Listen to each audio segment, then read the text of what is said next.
Nik mugikorrik inoiz ez, tolestu daitekenik.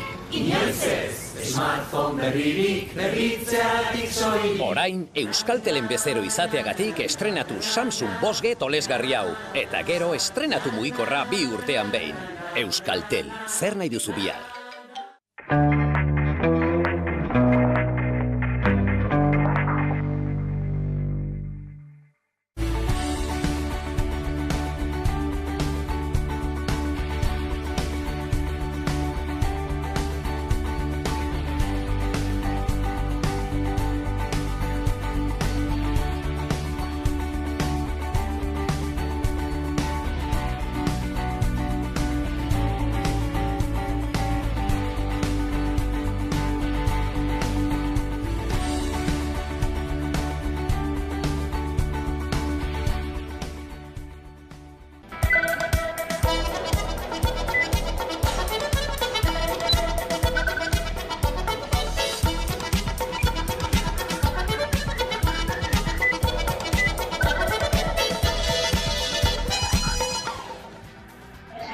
Arabako, Bizkaiko eta Gipuzkoako hezkuntza publikoko irakasleak, hezitzaileak, sukaldariak eta garbitzaileak.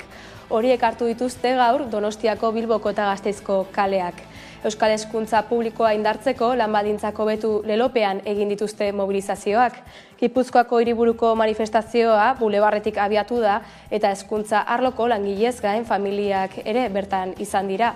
Denek dakigulako borrokatzen ez diren eskubideak ez direla iristen, adierazi dute sindikatuek. Hala, manifestazioan zirenen bat familiak esan dutenez, beren seme-alaben hezkuntza kalitateagatik irten dira kalera. Sindikatuek eguneko 55% parte hartzea zenbatu dute eta Eusko Jaurlaritzak berriz eguneko 22 ingurukoa. Gabon guztioi, 8:30 pasata iritsi da albistegiari heltzeko unea. Araba, Bizkaia eta Gipuzkoako hezkuntza publikoko langileek greba eguna dute lan baldintzak hobetzea aldarrikatuz. Esteilas, ELA eta Komisiones Obreras sindikatuek deitu dituzte mobilizazioak. UGTek eta Alabek aldiz ez dute lan ustekin bat egin, azken horrek nahiago duelako asteazkenerako aurreikusita dagoen euskal sektore publikoaren grebaren alde egin.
Hezkuntza grebaz ere mintzatu da gaur Jokin Bildarratz, Eusko Jaurlaritzako hezkuntza sailburua. Entzun. Zur eta lur uzten nautela. Ez da errez ulertzen, iazko maiatzean akordioa sinatu ondoren, dagoeneko ikasturte honetan aplikatzen ari garen akordioa, sindikatuen gehiengoak eta hezkuntza sailak hobekuntza zehatzak adostu ondoren, orain hainbat sindikatu esatea ez dugula sare publikoaren alde egiten. Bereekin sinatutako akordioa da, beraiek sinatu dute akordio hori. Alor publikoko grebaren atarian Jaurlaritzako hainbat ordezkari deialdiaren eta sindikatuen aurka azaldu dira, beste behin. Inigo Urkulluk, Bingen Zupiriak eta Olatz Garamendik esan dute sindikatuek egindako analiziak ez duela bat egiten errealitatearekin. Bitartean, Araba, Bizkaia eta Gipuzkoako zerbitzu publikoko langileek bihar greba eguna izango dute gehiengo sindikalak deituta. Zerbitzu publikoak sendotu behar direla defendatzen dute eta 150.000 langile daude lanuztera deituta. Soldatak 10% igotzea eta behin-behinekotasuna 8%ra jaistea dira aldarri nagusiak. Izan ere, egun 1000 langiletatik bat behin-behinekoa da. Horrez gain, zerbitzu publikoko langileen soldatak eta enplegua hemen negoziatzea eskatzen dute. Bada atzo, gurean gaur magazinean izan zen Igor Eizagirre, elako zerbitzu publikoko arduraduna.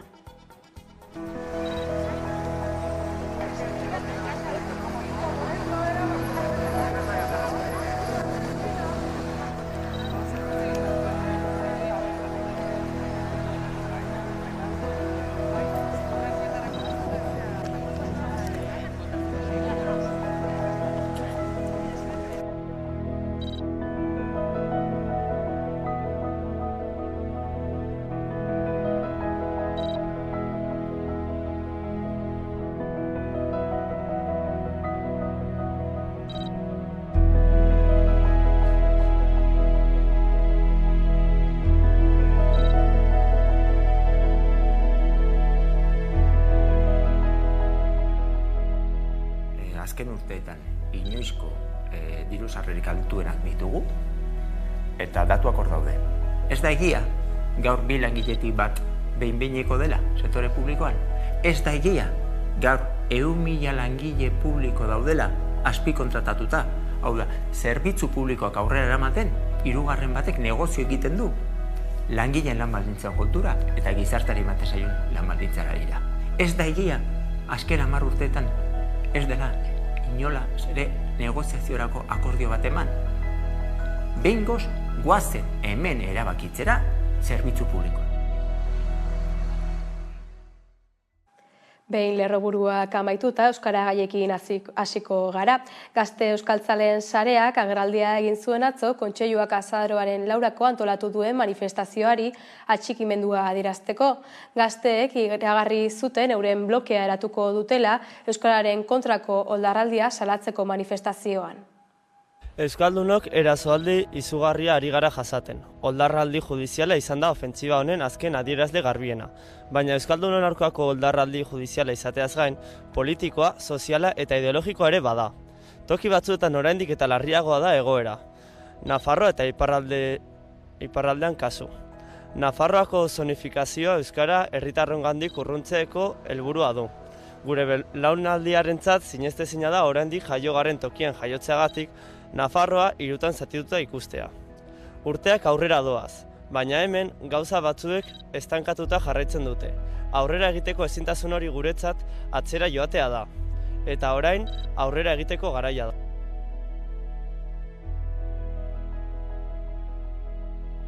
Hainbat dire oldarraldiaren eragin eta eragileak.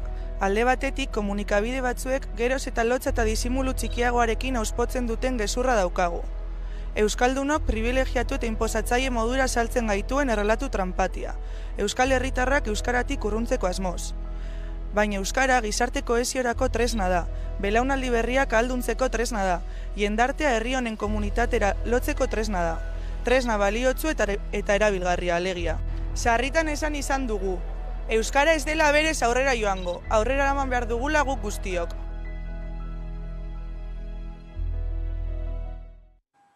Araba, Bizkaia eta Gipuzkoako auzitegi nagusiak joan den astean bi epai eman zituen udal administrazioek beren jardunean euskara lehenestearen kaltetan. Eta horrek erreakzio errekada eragin du. EAJak eta EH Bildu kalera ateratzeko deia egin dute euskararen kontrako epaiak salatzeko.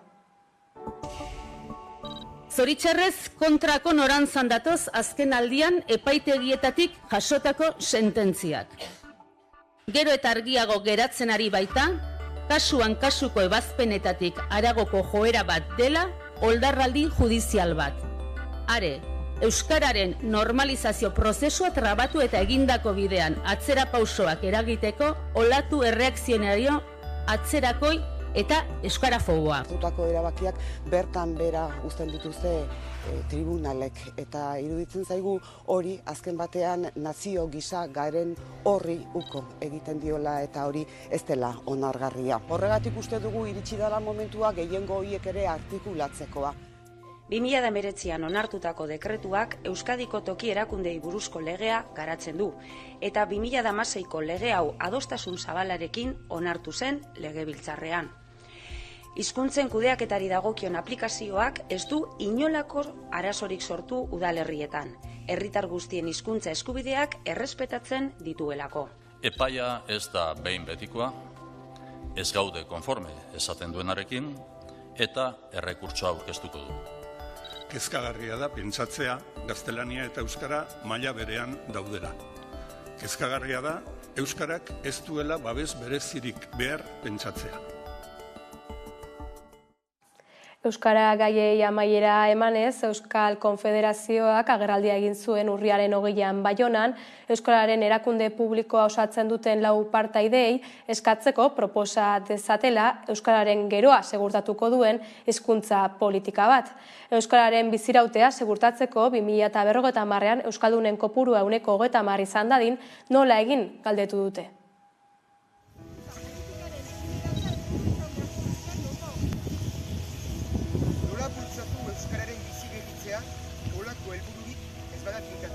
Gaur egun bezala segitzen baldin badugu aldiz, eta horrek gaitu asko kezkatzen, Euskara desagertuko da 2050ean. Gauzak argi eta garbi erraiteko.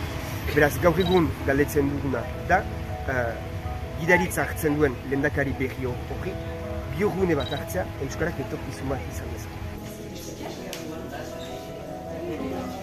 Il faut être ambitieux, oui, on sait qu'on a du travail à faire, on sait qu'il faut augmenter cette proportion.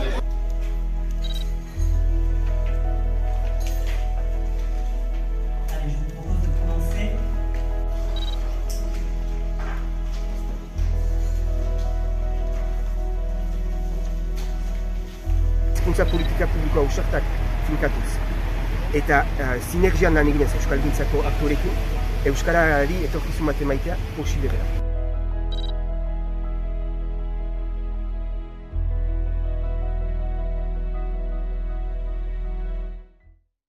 Hezkuntza legeari dagokionez, legea euskalduntzeko berme izan dadin arduraz jokatzeko deia egin die kontseiluak alderdiei.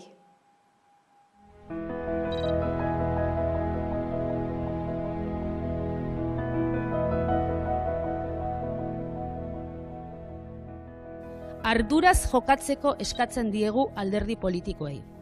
Eta iraganeko hizkuntza ereduak atzera utzita hel diezaiotela etorkizunari. Hezkuntza legea datozen belaunaldiak euskalduntzeko berme eta giltza izan dadin behar diren eduki eta zehaztasunekin hornituz.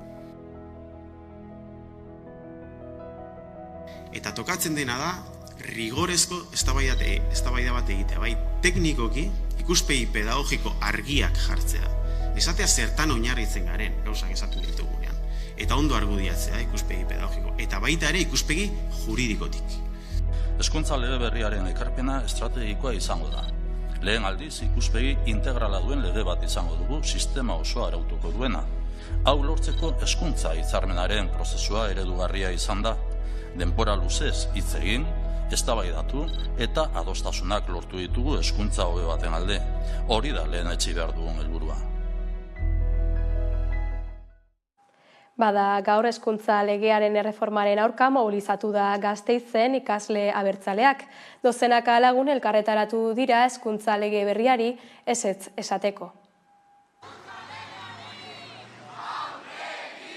Ikasle abertzaleak deituta, dozenaka lagun Eusko Legebiltzarraren aurrean elkarretaratu dira hezkuntza lege berriaren aurka. Beraien aburuz, legeak hezkuntza sistemaren arazoak ez ditu konponduko eta konpetentzia bidezko eredu bat inposatuko du heziketa prozesua edukiz ustuz. Aldi berean lege privatizatzailea dela baieztatu dute. Itunpeko hizkuntzari zuzendutako baliabideak publikora zuzentzea aldarrikatuz. Hizkuntzaren aldetik ere kritikatu dute legea. Euskarari kalte egingo diola adierazi eta euskaraz ikasteko aukera errealik bermatzen ez duela baieztatu dute. Horregatik guztiagatik hezkuntza erreforma eta sistemaren desegitea gelditzea aldarrikatu dute ikasle abertzaleaketik. Aldarriekin jarraiki, sare herritarrak eta politika gizarte eta kultura arloko dozenaka aurpegi ezagunek Euskal Presoen afera konpontzeko beharra adierazi zuten urriaren 21 Gernikan manifestu baten bitartez. Konponbidearen eta elkarbizitzaren ateak parez-parez zabaldu nahi eta behar ditugula adierazi zuten. Konponbiderako giltza kanpaina abiatu dute horrela eta urtarrilaren 13an Bilbon mobilizatzeko deia egin dute. Bete ditzagun kaleak giltzaz, konponbidearen mesedetan adierazi zuen Begoatxa sareko eledunak. Giltza, sarraila, zuloa, atea, zabaldu, sarratu. Giltzak ireki eta isteko balio digu. Etxea, kotxea, kutxa, giltzarrapoa, kaiola, espetxea. Preziatu duguna giltzapean gordetzen dugu. Dirua, bitxiak, paperak, sekretuak, oroitzapenak. Nostalgiak. Zarratu, iraganeko minak, gorrotoak eta violentziak atzean usteko. Inorien sufrimendua ahaztu edo gutxietzi gabe, baina bai, iraganari begiratu ahal izateko, orain aldirako eta etorkizunerako irakaskuntza giza. Akatzetatik ikasiz ez errepikatzeko. Norgehiagokak giltzapetu eta iraganean ainguratzen gaituzten lehiak isteko. Zabaldu konponbideari ateak irekitzeko. Adierazi nahi dugu prest gaudela konponbiderako, elkarbizitzarako, biktima guztien minen errespeturako eta presoen etxerako bidean ateak irekiko dituzten giltzak gure eskuetan hartzeko. Legaruntak dion bidetik, hamarkadetan zehar aplikatzen ari zaizkien salbuespenak betiko baztertuz.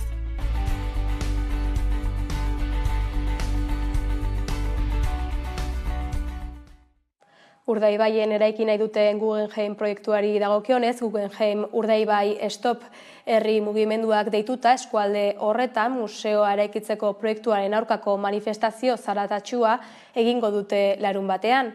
Herriaren eta eskualdearen lepo sortutako proiektu bat dela salatu dute eskualdearen beharrei erantzuten ez diena. Hala, proiektua gelditu eta hausnarketa orokor bat egiteko eskatuko dute. Manifestazioa Gernika Lumoko pasealekutik abiatuko da arratsaldeko 6etan. Bizkaiko Foru Aldundiak bestalde ingurunea kaltetzen duen pausorik emango ez dela adierazi du. Esan, adi. Bizkaiko Foru Aldundiak legegintzaldi honetan lehen lerroan izango duen proiektuetako bada Urdaibaiko Guggenheim. Uniforme eman nahi diote datozen 4 urteetan, eta bai ala bai aurrera aterako dela ziurtatu du Elisabete Etxanobe Bizkaiko aldu nagusiak. Adierazi duenez erronkatza dute arte eta natura bateratzea helburu duen proiektua definitzea. Aldundia jakitera eman duenez Guggenheim museoa zabaltzearen helburua da besteak beste Urdaibaiko biosfera erreserba naturalaren inguruko natura balioak indartzea. Lehengo industriako kalekuen ordez ingurumena errespetatzen duten eta ingurumena integratzen duten espazioa jarriz. Hitzarmena zehazten du ingurumen jarduketek 63.500 eta 70 metro karratutik gorako lurzoruaren deskontaminazioa, muruetako itsasadarraren fluxu naturala lehengoratzea eta espazioak birnaturalizatzea ekarriko dutela. Urdaibaiko Guggenheim eraikitzeko proiektua martxa hartzen ari da pixkanaka, eta testuinguru horretan hainbat herritar kexu dira Guggenheim Urdaibain eraikitzeak kalte handiak eragin ditzakela nabarmenduz. Iritzi diote ingurumenean eragingo duela galera gehien proiektuak. Hor ikusten dugu proiektua izan daitekela gure biosfera erreserbarentzako suntsitzailea. Aitzitik Elisabete Etxanobe aldu nagusiak azpimarratu du gauzak ondo egingo direla Guggenheimekin. Urdaibain ez dela inguruneak kaltetzen duen pausorik emango. Esa es una línea roja que esta Diputación no va a traspasar. Zirriborroaren arabera 130 milioi euro inguruko aurrekontua izango luke Guggenheim Urdaibaira edatzeko prozesuak. Momentuz jakina da Bizkaiko aldundiak 40 milioi euro gorde dituela proiekturako. Bestetik Espainiako gobernuak beste 40 milioi euroko diru laguntza ematea erabaki du garapen jasangarriko jarduera berezia bultzatzeko ekintzak egiteko. Ekintza horien artean dago Guggenheim museoa izango dena, Bizkaiko biosfera erreserba horretan.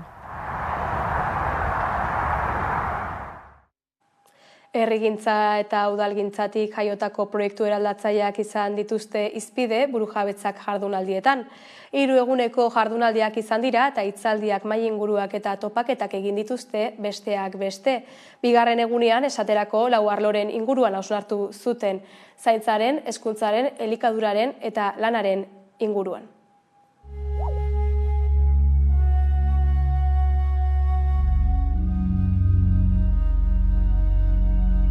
Burujabetzen inguruko jardunaldiak antolatu dituzte Hernanin udalbiltzak, Hernaniko udalak eta Hernani burujabek elkarlanean. Udalgintzako proiektu eraldatzaileak izan dituzte hizpide.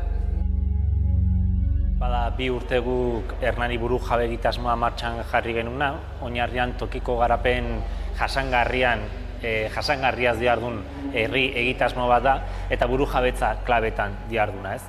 Esan bezala, guain urrian 2 urte bete dira Hernani burujabe egitasmoa jendaurrean aurkeztu genunetik, eta bai data esanguratsua iruditzen zitzaigun eta pauso bat eman genuen burujabetzen inguruko hausnarketa, elkar konpartitze eta kontzientziazio lan bat egiteko, ez? Eta bide horretan, udalbiltzarekin batea, erabaki izan jardunaldi hauek antolatzeko hemen Hernanin.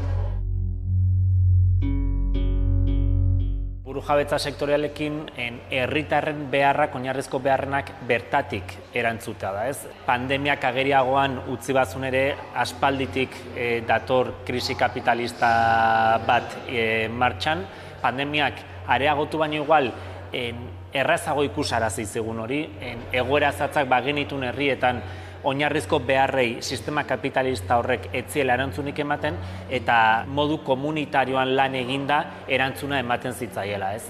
Burujabetzako du eta klabe hontan lan egitako du, ez? Bertako eragileekin batea, bertako herritarrek diseinatu edo planifikatu dituzten planak aurrera eramatea, ez? Herritarrek beraiek izatea zer dan behar dutena erabakiko dutenak eta horiei erantzuna nola emango dieten. Eta erakunde publikoak, kasu honetan udalak, herriko eragileen batean lankidetzan aitzea behar horiei erantzuna emateko. Ni herritar taldeko partaide naiz, Hernani burujabeen barrun dagoen beste 3 erpinetako bat, herritarren erpinetakoa. Aipatu du ezta Hernaniko alkateak, Hernani burujabeen helburua dela herritarren beharrak asetzea, ezta? Baina, gure ustez eta bai proiektuan ustez, herritarren beharrak izango ditugu asetu egitan herritarrak ez badia erabaki horien parte eta ez baute erabaki horietan ez badaude aldunduak erabaki horiek hartzeko garaien. Ez da, orduan gure helburua da herritar taldetikan, batetikan, Hernani burujabe osotasun batian azaltzea herria ere herrigintzan bidez proiektu honen parte izatea eta erabakigunetan zentroa izatea herritarrak. Aldi berian, herritar taldean helburua da bai, bermatzea Hernani burujabeen baitan txertatu dauden zehar lerroak proiektu edo ekimen ekonomiko desberdinetan betetzen diala bermatzea eta esan bezala, ezta, ekimen ekonomiko horiek egitan herritarren beharrak asetuko dituztela bermatzea. Egan beharra da, udalbiltzaren adar nagusietako bat burujabetzak diela. Azkenean, bai toki garapenerako eta nazio ikuspegitik funtsezkoa baita Euskal Herria burujabetza tresnez hornitzea. Udalbiltza partzuago bada, udalez osatua eta udalbiltzak proiektu eraldatzaileak sustatu eta lagundu nahi ditu. Hau da, udalek bidean dituzten oztopo eta trabai laguntza bat, irten bide bat, zirrikituak atxemaitea, aurkitzea, laguntzea bide horretan, eta esperientziak biderkatzea, ez bakarrik udal mailan, baina baita ere nazio mailan. Orduan egiten diren proiektu horiek bildu, hausnartu, gogoetatu eta Euskal Herri mailako proiektuak bultzatu, sustatu eta eraiki. Gaur bezalako jardunaldiak bide horretan segitzeko laguntzen dute. Bai esperientziak biltzeko, baita batez ere Hernani bide horretan adibide bezala hartzen aldelako, eta bihar batez ere lan saioetan esperientzia desberdinak biltzeko eta aztertzeko denen artean Euskal Herri mailan eginako lirateken proiektu horiek.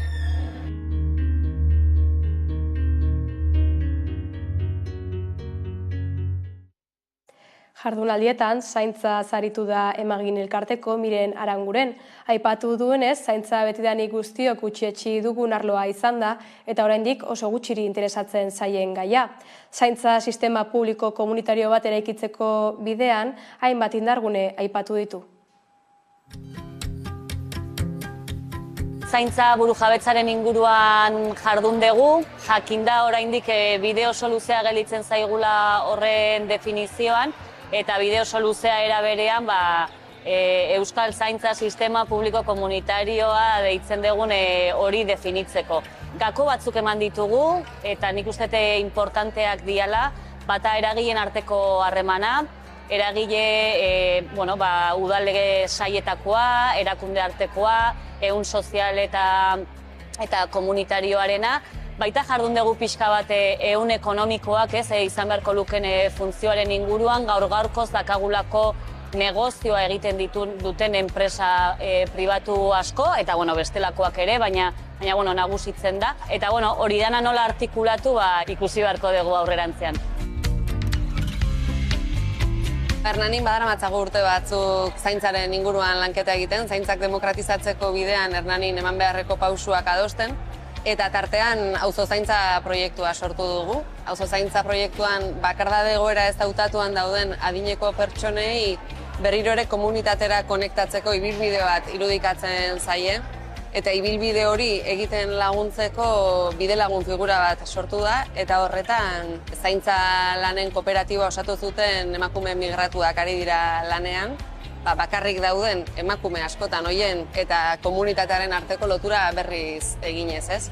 Eta proiektu hortan baita ere garrantzitsua da, pertsona hauen inguruko komunitatea ere aktibatzea, eta auzozain edo konpromisoa edo hartzea, ezta? Gure inguruan bakarrik bizi diren pertsona horiei herriarekin lotura egiten laguntzeko eta haietaz arduratzeko inguruko jendea aktibatzea, ezta? Beraz, urtebete egin dugu, probatu dugu 3 auzotan Hernanin, oso emaitza onak ematen ari da, bakarrik zeuden pertsona horiek ari dira elkartzen, taldeak osatzen eta herriaren bizitzan parte hartzen. Eta orain erronka da herri guztira zabaltzea, auzo guztietara zabalduko dugu, eta ea zer ematen duen.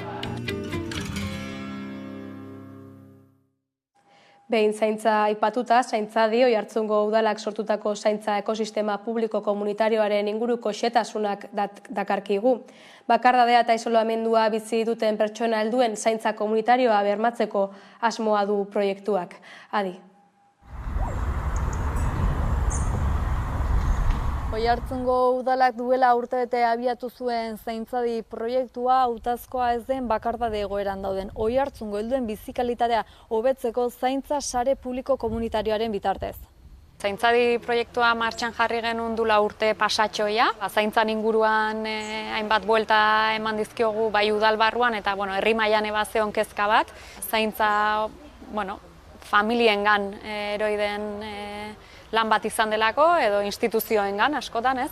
Eta, pixkat faltan botatzen, ez? Garai batean hain naturalateatzen zen bizilagunen zaintza edo, ez? Komunidadeak, herriak, herritarrak zaintzeoi berriro pixkat aktibatzeko ideia horrekin, martxan jarri genuen proiektu hau pixkat publiko komunitario formatuan, bai? Orduan, diagnostiko bat egin zen, herriko eragileekin, herriko hainbat zerbitzukin eta osasun zerbitzuakin bai, elkarlan bat sustatu zen, formakuntza eta sensibilizazio saio txikiak bai egin ziren, eta, jada esku hartzea martxan dago, 25 pertsona daude esku hartzen momentu honetan, eta, oin falta zaigu hankai garrantzitsuena, ez, dela komunidadea eta herria aktibatzea. Orduan, hasi dira herritar batzuk beren izena ematen, lehenengo elkarrizketak bai hasi dira, eta hoixe da helburua, ez, gu elkar zaintzea eta tartetxo bat hartzea gure egunerokotasunean ondokoa zaintzea, ez? Eta batzutan, ez, ematen du konpromezu hori hartzeak kenduko digula gure egunerokotasuneko denbora asko, baina azkenean bilatzen duguna da keinu txikiak itea ondokoa zaintzeko. Programaren helburuetako da zaintza sare publiko eta komunitario egitea. Hortan datza pixka udalangan, familiangan ere ateatzia eta herritar bezala lantzia, ze eskaintzia dakau, askotan hori da galdera. Eta pixka hor, pertenentzia landu, eta komentat denok dakigun bezala gure gizartean denbora pixkat eskas ibiltzen gea, baina gu bai esaten deuna da, azkenean hau izan berdula aldeuna egiten, eta horregatik iten dugu lehenengo elkarrizketa bat presentatzen edo nahi dutenen pertsonantzat, eta ez behaiek karga bat bezala bizitzia. Azkenean da, denok irabazten deu, denok gea herrian parte, eta azkenean gure helburutako bada hori, ze eskaintzea dakaten eta ze jasotzia dakaten. Eta hor lantzen dana pertsonakin edo gu lantzen deuna, auzozain izan nahi duen pertsonakin da pixkat, niz eskaintzeakat, bastian ordu bete, bastian ordu bete, aztian 3 ordu, 3 ordu. Nei guza ezaitau, hau konpartitu nahi dut. Eta bilatzen deuna da, karga bat bezala ez bizitzea, baizik eta, aportazio bat bezala, azkenean herritarra izateko, eta herria eta komunitatea aktibatzeko. Bi motatako auzozainak egongo lirateke, eta lehenengoa adibidez izango litzateke dinamizatzailea izango litzakena. Hau izango litzake herritar bat, non bere denboa eskaini nahi dien, taldekako ekintza bateri. Izan daiteke puntua egitea edo astean behin gelditzen naiz beraiekin eta egunkaria irakurtzeko. Hori izango litzateke dinamizatzaileana, eta gero besteago zan auzozain banakakua. Banakakua azkenean izan daiteke, bani miren bezala nahi dut eskaini astean ordu bete daukat, orduan nahi dut gelditu pertsona hauekin bai kafe bat hartzeko edo pasiatzea joteko, azkenean denbora bat eskaini nahi diet banakako horretan egoteko. Banakako horretan egon daiteke ere ezin balin badet ordu bete hori eskaini edo denbora luze bat eskaini, azkenean nire inguruan ditudan pertsona horiei atentzioa jarri, izan daiteke azpiko bizilaguna, bere ohiturekin jarraitzen duen, aldaketa bat jarraitzen duen egitea. Ikusten balen bat zerbait aldatu dela, zaintza direkin jarriko nintzateke harremanetan, eta ikusiko genuke ze gertatu den, edo pixka bat egoera aztertuko genuke. Hartzu egiten diogu deialdia, azkenean animatzeko, komunitatea berriro aktibatzeko eta bakoitza bere aletxoa jartzera. Zaintzarekin jarraituz, zaintza sistema publiko eta komunitarioa eskatu du Ernaik, arlo horretako lanen merkantilizazioari eta prekarietateari aurre egiteko Donostiako Ibaietako kampusean. Horri aurre egiteko, Ernaik zaintza sistema publiko eta komunitario baten beharra azpimarratu du eta azaroaren 30ko greba feminista orokorrera batzeko deia egin.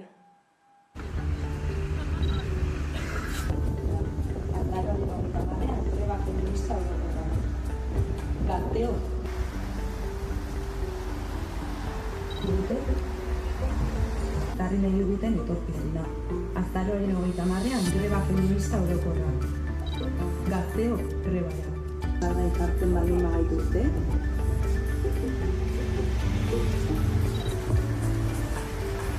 Pentsatu baituzu zaintzen zaituen? Kasu honetan, gazte ikuspegitik nola ulertzen dugun gaur egungo zaintza sistema eta horren baitako aldarrikapena. Gaur egun prekarizazioa eta merkantilizazioa nabariak dira zaintza eremuan.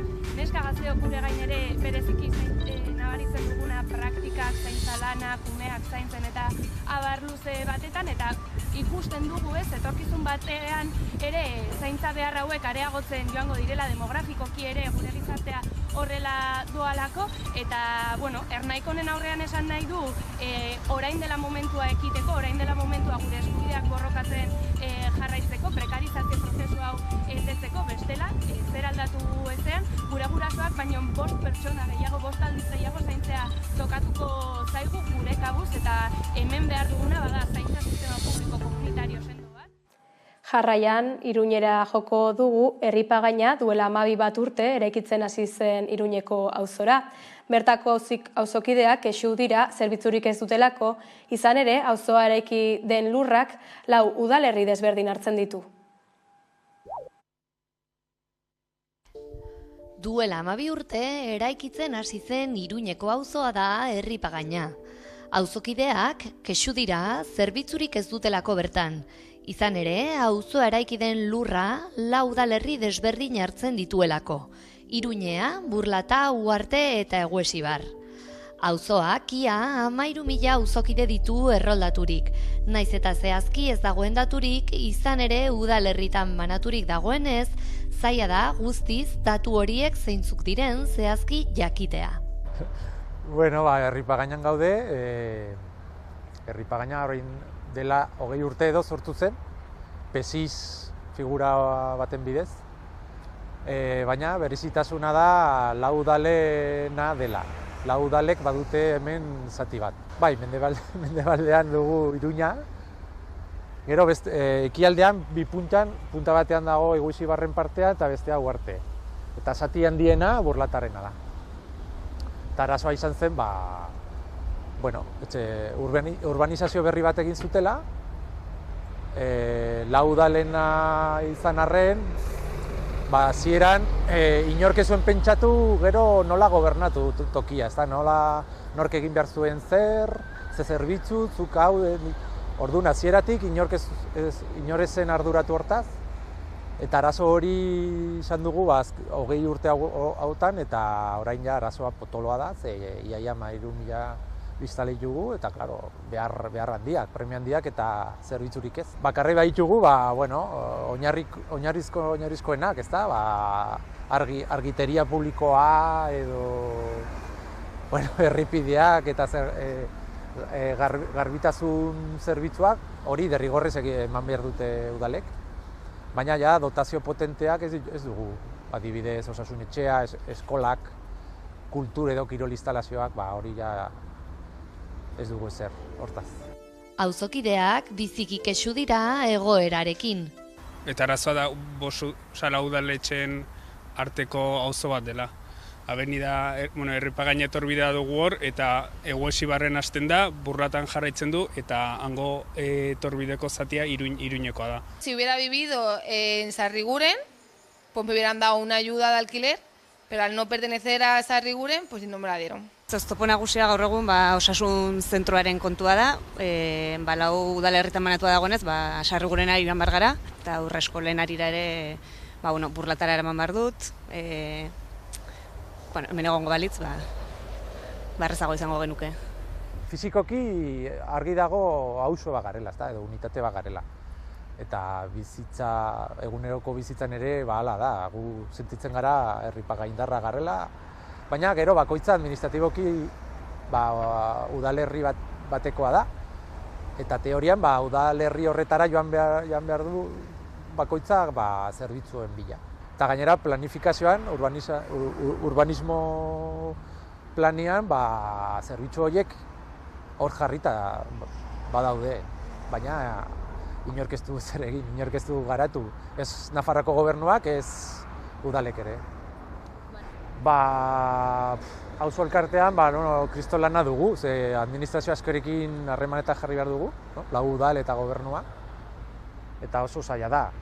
Gu beti eskatu dugu organo komun bat sortzea, denak konversazio eta horiek errazteko, baina 2016an egin zen organo bat, baina gero berehala hil zen. Bilera batzuk egin ziren, baina gero berehala hil zen. Eta orduan orain, badakigu udalen artean bilerak izan direla, baina bilera politiko-teknikoa dira, guk eskatu dugu haietan ere parte hartzeko, eta horren zain gaude. Batez ere gu hitzez aspertuta gaude, hitz eta promesas eta azkenean promesa asko izan dira eta ez dira bete. Adibidez, osasun etxea gobernuak esan zuen 2020an hasiko zirela obrak eta 2022an bukatu, eta ez zen ezer pasatu. Eta horregatik egin dugu adibidez hau, txitxo hau eta reivindikazio hauek. Eta orain hitz gehiago ez dugu nahi. Orain nahi dugu ekintzak, eta batez ere hurrengo aurrekontuetan ikusi nahi dugu guretzako dotazio horietako dirua edo. Eta bestela, prest gaude ja, protesta egiteko kalean jakina, baina neurri gogorragoak ere hartzeko prest gaude. Adibidez, epaitegitara eramatea, kontuak eta edo halakoak. Gauzak horrela ikusiko da ea auzokideen borrokak eta aldarriak behingoz zerbaitetarako balio duen eta auzoan zerbitzuak lortzen dituzten.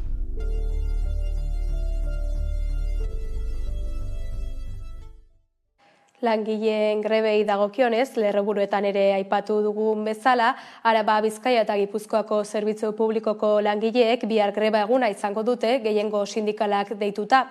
Hori dela eta Xabier Ugartemendia, lab sektore publikoko kidea elkarrizketatu dugu gaur goizean, sindikatutik egiten duten irakurketa ezagutarazteko.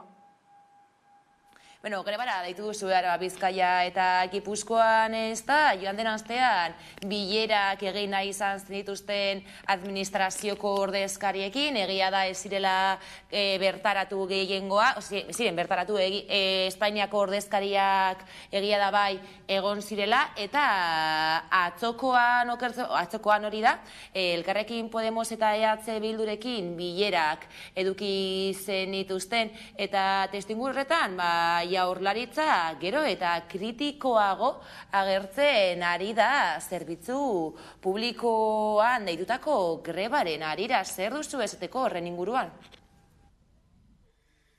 Gu greba ditu dugu gauza bigatik, ez? Alde batetik, langile publikoen lan baldintzak gero eta okerrago dira, edo azken urteetan okertzen ari dira nabarmen, hori alde batetik, eta beste alde batetik, eta danak ikusten ari garen moduan, biztanle guztiak ikusten ari garen moduan, zerbitzu publikoen kalitatea gero eta txarragoa da, zerbitzu publikoen gainbehera bat dago, eta hori oso nabaria da, bai alde batetik langileak ikusten dutelako, eta beste aldetik edozein biztanle ikusten duelako.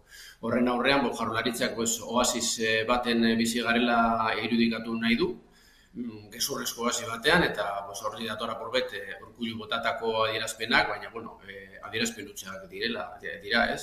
Ez dakit uste badu, bai langileak, bai biztanle orokorra tontoa garela, eta beraien gezurren atzean gezurrak edo sinesteko ditugula, ez?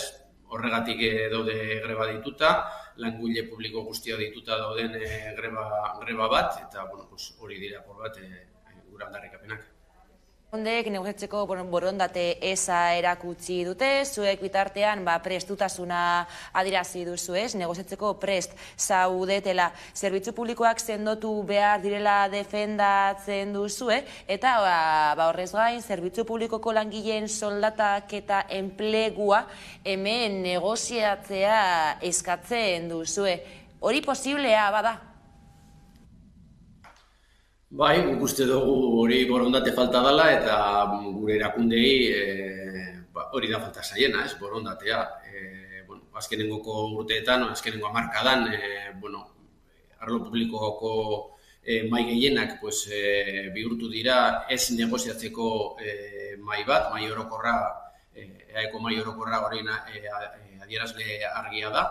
Ez dago ezer negoziatzeko, dana da inposaketa, dana da rodilloa pasatzearena, eta gero bestalde batetik, Madriletik ezarri ziren murrizketen atzean estatzearena. Guk ez dugu bukatuko Madrilen badaudela oztopo batzuk, baina uste dugu borondatez oztopo horiek gaititu ahal izango genituzkela, baina gure erakundiak ez dute borondaterik hori egiteko, eta eramaten gaituen egoera batera, non alde batetik nahi batu modua, lan baldintzen okertzea nabaria da, soldatarena da adierazle bat, baina horrekin batera egonkortasun prozesuak nola eraman diren, eta 8%tik oso urrun geratuko garela sektore gehienetan esan beharra dago, jubilazioetan okertze bat egon da, plantilla falta dira, lankarga gero eta handiagoa dira, egoera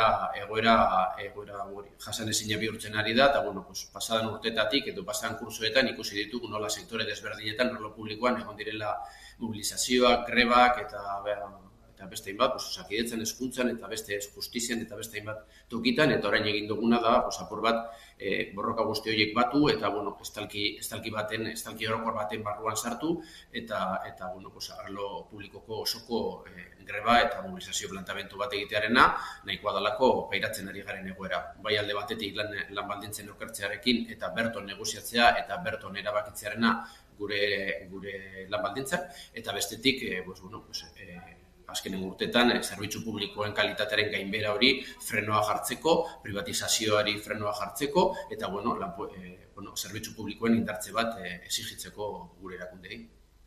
Kontua aipatu dituzu, Sabi, gainera egongo egoera gordinari zenbakiak jarri dizkiozu, izan ere zerbitzu publikoko bi langiletik bat behin-behinekoa da. Hor sektore desberdinetan egoera ez da berdina, baina orokorrean hori da urtetzen dan zenbakia. Guk apur bete begiratuta, Osakidetza moduko mostro baten aurrean behin-behinekotasuna kristona da, eta beste arlo batzuetan ere ikusten ari garena da egonkortze prozesuak eta egin diren moduan, egonkortze prozesuak amaitzen direnean oso urrun geratuko garela Europatik agindutako 8%. Orduan, ikusten, baina oso urrun geratuko garela, orduan, behin-behinekotasunaren arazoa hor mantentzen da, soldataren hor dago, eta lehen aipatu moduan, hainbat eta hainbat gai, ez direna negoziatzen, eta gure erakundeak inposatu egiten dutela, edo Madrilen hartutako erabakien atzean izkutatzen dira. Publikoak privatizatu dira, eta horrein jakitu badira langileak zein gizartea. Zerbitzu publikoen gainbera aipatu duzu lehen gizartearen keza badena. Bihar greba deialdia zerbitzu publiko osoan, ez dakit nola aurreikusten duzuen joango dela lan uste hori, izan ere gizarteak ezu baitago, eta horrez gain langileek lankarga handiak badituzte, nekea nabaritzen da, egoera jasan ezina baita, ez da? Bai, biharko erantzun oso potentea espero dugu, ez? Ja badiko zantzuak batez ere Gipuzkoan eta Bizkaiko beste toki batzuetan, udaletxe batzuk ere itxi egingo dituztela guztiz beraien ateak, porque langile guztia greba egingo dutelako. Hori, erantzun zabala espero dugu, langileak nahiko dela eta nahiko, egoera jasan ezinetara heltzen ari direlako batez ere lankargen inguruan, eta baina salatu behar dugu horren inguruko gar bat bota dugu, Jaurlaritza beste behin, langileak ez ditu langileak entzun nahi, eta entzun gorre egin nahi du langileen aurrean, eta ez du grebak eta guk egiten ditugun, eta langileak egiten dituzten mobilizazioak eta zerak, ez dute oi hartzunik ez izateko, egundoko zerbitzu minimoak ezarri ditu. Toki batzuetan, edozein egunetan lanean daude, baina langile gehiago egongo dira lanean bihar, batez ere zerbitzu minimoak oso potentea jarri diren tokitan, Osakidetzan eta zeran, eta ikusten ari garena da azkenengoko urteetan, greba deialdiak egin ala, zerbitzu minimoak goraka eta goraka doaz, ez dago koherentzia bat, langileen hitza, langileen indarra itzali nahi da, baina ez dute lortuko eta argi eta garbi bihar grebe egiteko aukera izango duten langileak, Eusko Jaurlaritzak eskubide hori ez badieken du, erantzun potentea emango dugula, eta Bilbo hiru hiriburutako kaleak bete egingo ditugula mobilizazioetan. Eta politika kontuetan, inoizko aurrekonturik handiena proposatu du Eusko Jaurlaritzak datorren urterako 15.000 eta 25 milioi euro. Osasun eta hezkuntza sailek izango dute igoerarik handiena. Legealdiko azken urtean, inoiz baino diru gehiago gastatu nahi du Eusko Jaurlaritzak, 15.000, esan dugun bezala, 15.000 eta 25 milioi euro. Iaz baino, 764 milioi gehiago da hori. Zerga bilketa errekorrari esker aldundien ekarpenak handitu izana eta kontuak orekatzeko arauak oraindik indarrean ez egotea baleatu nahi du Inigo Urkulluren gobernuak gizartean eta ekonomiaren beharrei diru publikoarekin erantzuteko.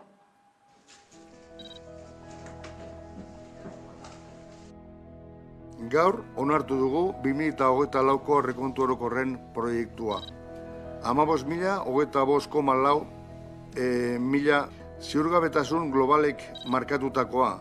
hala nola pandemiak, gerra, gatazkek eta inflazioa. Osasuna da aurrekontu handieneko zaila, 4.886,6 milioi eurokoa, eta zenbateko horren euneko 79 osakidetzari dagokio. Jarraian, hezkuntza eta lurralde plangintza, etxebizitza eta garraioak dira hazkunderik handiena izan dutenak, hezkuntzako langileen eta etxebizitzako igoera handiagatik urrenez urren. Apostu irmoa egiten dugu inbertsio publikoaren alde. Aurrekontu hauek 4 herri zutabean oinarritzen dira: pertsonak, planeta, oparotasuna eta autogobernua. Araba, Bizkai eta Gipuzkoako suhiltzaileen jarduera lege berri batek arautuko du luze gabe dagokion funtzioen ikuspegi integralarekin. EH Bilduk akordioa egin du Eusko Jaurlaritza osatzen duten bi alderdirekin, EAJ eta PSrekin, suteen prebentzioari eta itzalketari eta salbamentuko zerbitzuei buruzko legea onartzeko. 3 lurralde horietako suhiltzaileen lehenengo legea izango da.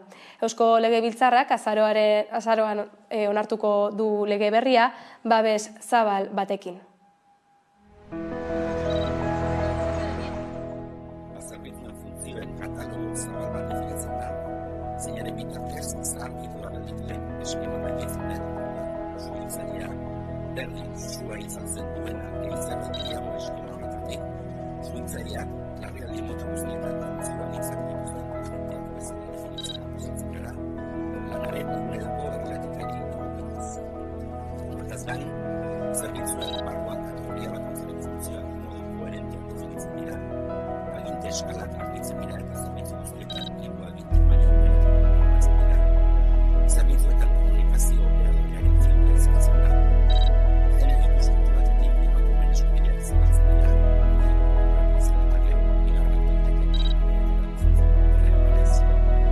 Kategoria batzuetan janalideren eskubideak izkena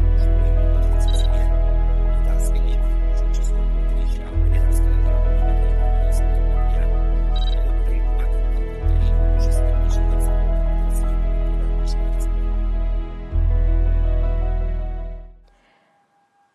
Politika kontuekin jarraiki, baina Madrilera salto eginda, PSOE eta Sumar alderdiek gobernu akordioa itxi berri dute Espainian gobernu koalizio progresista osatzeko.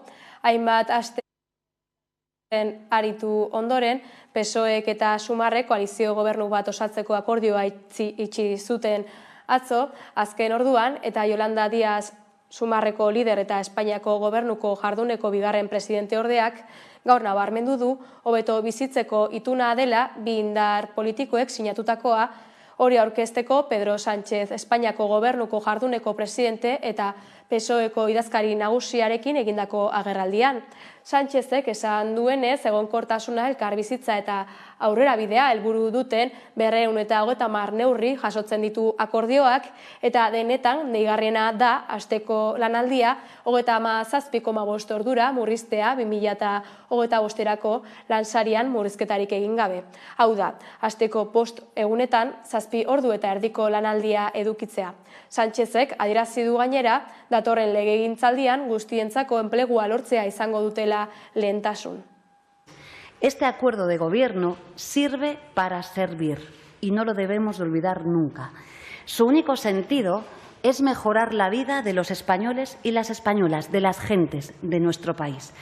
Sirve para hacernos más iguales y cuando hablamos de igualdad, hablamos también de libertad, de hacernos más libres. Este acuerdo es para todos los españoles y españolas, para los que votaron a Sumar, para los que votaron al Partido Socialista, pero también para quienes votaron otras opciones políticas, pero que comparten un anhelo de progreso y de convivencia como nosotros y como nosotras. Es un acuerdo para darle a España un empleo digno y también una protección social digna. En definitiva, una vida plena en un país mejor. Palestinara begira jarriz, mobilizazio jendetsua egin zen joan den urriaren 21 Donostian, Gazako sarraskia gelditu eta konponbidea eskatzeko. Eta aurrera begira mobilizazioekin jarraiki, Euskal Herriko hainbat eragilek Palestinako herriaren erresistentziaren aldeko manifestazio nazionala deitu dute datorren larunbaterako Bilbon gora palestinar erresistentzia, sionismoa, genozida da lelopean.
Eta kultura arlora salto eginez, oraindik asteartea den arren, asteburura begira jarriko gara. Izan ere, asteburuan ez da Hilda Fest izango da Berriozarren, Leire Martinez.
Gasteizen martxan da miniature pintxos kongres ekimenaren 10. edizioa.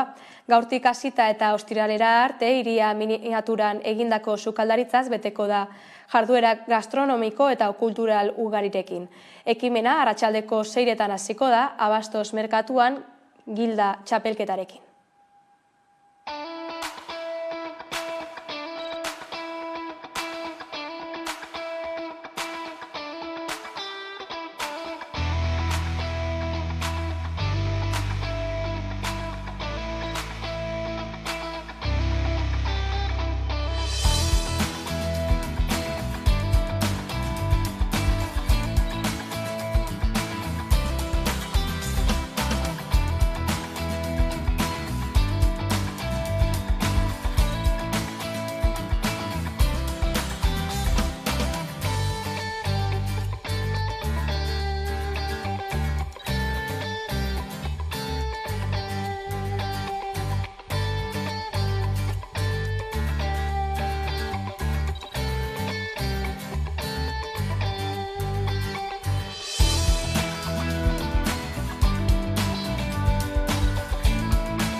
Eta azken albiste honekin iritsi gara gurean gaur albistegiaren amaierara. Bakizue, hau eta askoz ere gehiago nahi duzuen aldiro 11.eus atarian Itaka taldearen kristalesko abestiarekin utziko zaituztegu. Ondo izan eta laster arte.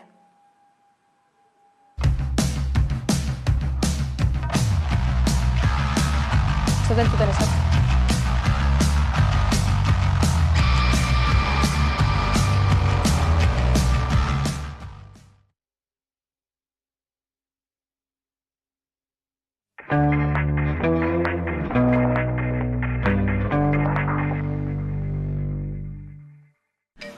Ni mugikorrik inoiz ez, torestu daiteke ni.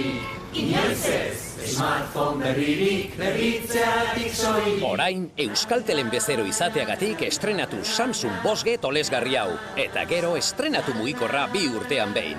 Euskaltel, zer nahi duzu bihar?